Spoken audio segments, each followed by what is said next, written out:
ጤና ይስጥልን ውድ የቦርከና ቤተሰቦች፣ በቅድሚያ እንኳን ለመስቀል በዓል አደረሳችሁ እያልን አሁን ወደ ደረሰን መረጃ ይዘናችሁ እናልፋለን። በሳንቃ ጤና ጣቢያ ጃርሳ በር በደረሰ የድሮን ጥቃት ንጹሃን ላይ ሞትና የአካል ጉዳት ደርሷል ሲሉ የወልዲያና ዙሪያው ነዋሪዎች ገለጹ።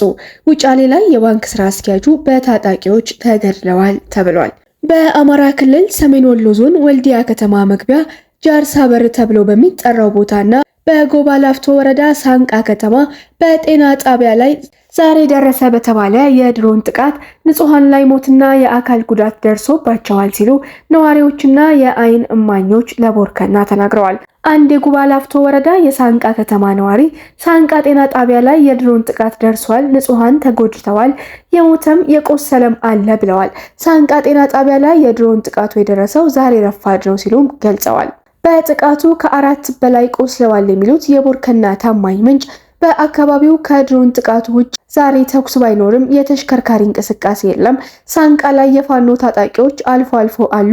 የድሮን ጥቃቱ የተሰነዘረውም ጤና ጣቢያው ላይ የፋኖ ቁስለኛ ይኖራል በሚል እሳቤ ነው ብለዋል። የአማራ ፋኖ ብሔራዊ ኃይል አፍባሃ በበኩሉ በሰሜን ወሎ ዞን ጉባ ላፍቶ ወረዳ ሳንቃ ከተማ ጤና ጣቢያ ላይ የድሮን ጥቃት በመፈጸም ሐኪሞችን ጨምሮ በርካታ ንጹሃንን ጨፍጭፏል ሲል የመንግስትን ታጣቂ ኃይል ከሷል። ፋኖ ከዚህ ባሻገር በወልዲያ ከተማ ዙሪያ ከ10 በላይ የድሮን ጥቃት ደርሷል ሲል ተስተውሏል። ነዋሪዎቹ በበኩላቸው ከሳንቃ ጤና ጣቢያ የድሮን ጥቃት በተጨማሪ ከወልዲያ ከተማ መግቢያ ጃርሳ በር ካሉት ቦታ ላይ የድሮን ጥቃት ደርሷል ሲሉ ዛሬ ለቦርከና ተናግረዋል። አንድ የአካባቢው ነዋሪ ጃርሳ በር ተብሎ በሚጠራው የወልዲያ ከተማ መግቢያ በድሮን 3 ጊዜ ጥቃት ደርሷል፣ አሁንም እንዳለ ቢሆንም ሩምታው ትንሽ በረድ ብሏል ሲሉ የዛሬ ረፋዱን ሁኔታ አስረድተዋል። በዚሁ የጃርሳ በር ጥቃት ቢያንስ 2 ሰዎች ሞተዋል። በፋኖ ታጣቂዎች ላይም የተወሰነ የድሮን ጥቃት ደርሷል ነው ያሉት። እኚሁ መረጃ አቀባይ ድሮኗ አሁን ራሱ እየዞረች ነው፣ በወልዲያ ከተማ የተሽከርካሪም ሆነ የነዋሪዎች እንቅስቃሴ ቆሟል፣ ድባቡ ጸጥ ረጭ ያለ ነው ሲሉም ሁነቱን አስረድተዋል። ነዋሪዎቹ ይህን በገለጹበት በተመሳሳይ ወቅት የወልዲያ ከተማ መንግስት ኮሚኒኬሽን ቢሮ በማህበራዊ ሚዲያ የሚሰራጨው ሐሰተኛ መረጃ ነው፣ ወልዲያ ሰላም ናት ሲል አስተባብሏል። ቢሮ ይህን ያለው ዛሬ ማለትም መስከረም 17 ቀን 2018 ዓ.ም በማህበራዊ የትስስር ገጹ ባጋራው መረጃ ሲሆን ሐሰተኛ መረጃ ተሰራጨ ከማለት ውጪ ስለ መረጃው ግን በዝርዝር ያስቀመጠው ነገር የለም። ይሁን እንጂ የወልዲያና አካባቢው ነዋሪዎች ዛሬ ማለትም መስከረም 17 ቀን 2018 ዓ.ም በወልዲያና ዙሪያው ያለውን የተኩስ ሁኔታ ለቦርከና ሲገልጹ የዛሬው ጥቃትም ድባቡም በጣም ያስፈራል፣ ድሮኗም እየዞረች ነው ብለዋል።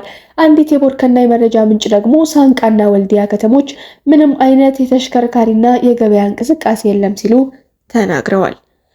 የመስቀል ደመራ ተከብሮ እንደሆነና እንዳልሆነ ቦርከና የጠየቃቸው ሌላኛው የወልዲያ ከተማ ነዋሪ ደግሞ ትላንትና ማታ በደንብ ተደምሯል፣ ህዝቡ በእንዲህ አይነት ችግር ውስጥ ሆኖ በዓሉን ከማክበር አልተገደበም ብለዋል። ትላንትና ለሰዓታት ተኩሱ ጋብ ብሎ ነበር። በደመራው ስነ ስርዓቱም የሰሜን ወሎ ሀገረ ስብከት ሊቀ ጳጳስ ብፁዕ አቡነ ኤርምያስ ተገኝተው ነበር ያሉት ነዋሪው፣ ዛሬ ግን የፋኖ ታጣቂዎች በከተማው ዙሪያ የመንግስት ታጣቂዎች ደግሞ በከተማው በሮች ሆነው ተፋጠዋል ብለዋል። ቦርከና ከወልዲያና ዙሪያው ባሻገር ከደሴ በቅርብ ርቀት በሚገኙት የውርጌሳና ውጫሌ አካባቢ ድባብ ምን እንደሚመስል የጠየቃቸው ነዋሪ ተኩስ የለም፣ የፋኖ ታጣቂዎች ግን አሉ፣ ከውርጌሳ መርሳ የተሽከርካሪ እንቅስቃሴ አለ ብለዋል። ውጫሌ ላይ የባንክ ማናጀሩ በታጣቂዎች ተገድሏል፣ የተገደለው ገንዘብ ሲያሸሽ ነው፣ አስከሬኑን ፀሐይ ሲመታ ውሎ ነው የተነሳው ሲሉም አክለዋል። የፋኖና የመንግስት ታጣቂዎች በወልዲያ ከተማ ዙሪያ በተለይ ባለፉት ቀናት አደረጉት በተባለው ከባድ የተኩስ ልውውጥ የመንግስት ታጣቂዎች ሽንፈት ገጥሟቸዋል መባሉ በቪዲዮ ጭምር ይፋ መሆኑ ይታወሳል። ዛሬ ደግሞ በንጹሃንና በፋኖ ታጣቂዎች ላይ የድሮን ጥቃት ደርሷል መባሉ ቦርከና ከነዋሪዎቹ አንደበት ሰምቷል። ፋኖ ሰሞኑን ባደረጋቸው ውጊያዎች ከ400 በላይ የመንግስት ወታደሮችን ገደልኩ፣ ከ100 በላይ የሚሆኑትንም ማረኩ ማለቱ የሚታወስ ሲሆን ዛሬም በወልዲያ ከተማ ዙሪያ የመንግስት ታጣቂዎች ጋር ፍጥጫ ውስጥ መግባቱ ተገልጿል። በአማራ ክልል ደም አፋሳሹ የተኩስ ልውውጥ መካሄድ ከተጀመረ ከ2 ዓመታት በላይ የተቆጠሩ ሲሆን በተለይ ወልዲያ ከተማ እስካሁን በሁለቱ ተፋላሚ ኃይሎች እምብዛም የተኩስ ልውውጥ አልተደረገባትም ነበር። ይሁን እንጂ በክርስትና እምነት ተከታዮች ዘንድ በየዓመቱ በድምቀት በሚከበረው ዓመታዊው የመስቀል በዓል ዋዜማ ጀምሮ በተለይ ወልዲያ ከተማ በጉባ ላፍቶ እና ሙጃ ወረዳዎች በፋኖና በመንግስት ታጣቂዎች መካከል ከባድ የተኩስ ልውውጥ መደረጉን ከስፍራው የወጡ መረጃዎች ያመለክታሉ። አስተያየታቸውን ለቦርከና የሰጡ የአካባቢው ነዋሪዎችም ለወትሮ በደማቅ ሁኔታ ሲያከብሩ የነበረው ሃይማኖታዊ የመስቀል በዓልን ዘንድሮ የድሮንና የመሳሪያ ድምጽ እየሰማን በተኩስ የተገደሉ ንጹሃንን አስከሬን አቅፈን በስጋትና ሰቀቀን ለማክበር ተገደናል ሲሉ ተማረዋል። ፋኖ የአማራ ሕዝብ የህልውና ችግር ባለበት ወቅት ትጥቅ ፍታ የሚል የመንግስትን ትዕዛዝ አልሰማም በማለቱ በመከላከያና የፋኖ ታጣቂዎች መካከል ከ2 ዓመታት በፊት በክልሉ የተጀመረው የተኩስ ትግል መቋጫ ባለማግኘቱ አሁንም የንጹሃን ሞት፣ የንብረትና የመሰረተ ልማት ውድመት ሊቆም አልቻለም።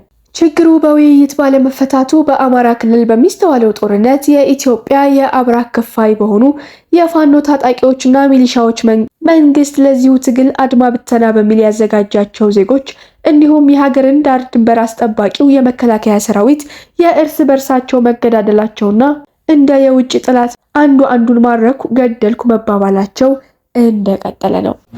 ውድ ቤተሰቦቻችን ለዕለቱ የመረጥንላችሁ መረጃ ይህን ይመስል ነበር። ትኩስና አዳዲስ መረጃዎች እንዲደርሷችሁ ቻናላችንን ላይክ፣ ሼር፣ ሰብስክራይብ በማድረግ ቤተሰብ እንዲሆኑን እንጋብዛለን። በድጋሚ መልካም የመስቀል በዓል